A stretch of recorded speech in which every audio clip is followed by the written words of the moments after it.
ఇచ్చిన మాట వాస్తవం. అదృష్టం ఎలా ఉంటుందనేది ఈ చిన్న వీడియోలో తెలుసుకుందాం. వీడియో కనుక నచ్చితే లైక్ చేయండి, షేర్ చేయండి, సబ్స్క్రైబ్ చేసుకోండి. ఒక వ్యక్తి భగవంతుణ్ణి అడిగాడట, నా జీవితంలో ఆదాయం ఎంత రాసి పెట్టావు స్వామి అని. ఆ స్వామి నీకు ఒక నాణ్యము, నువ్వు ప్రతిరోజు కష్టపడితే నీకు ఒక నాణ్యం మాత్రమే లభిస్తుందని చెప్పాడట.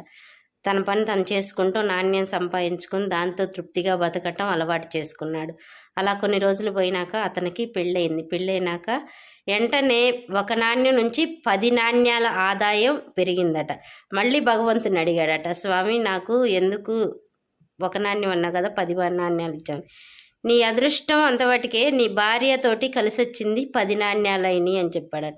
ఇంకొన్ని రోజులు పోయినాక ఒక బిడ్డ పుట్టాడంట. 10 నాణ్యాలు 30 నాణ్యాలు అయినాయి అంట. అప్పుడు తెలుసుకున్నాడంట నా కొడుకు ద్వారా వచ్చినాయి అని.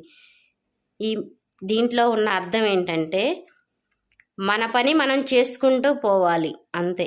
ఆ భగవంతుడు మనకి ఏమి ఇవ్వాలో అవి ఇస్తాడు.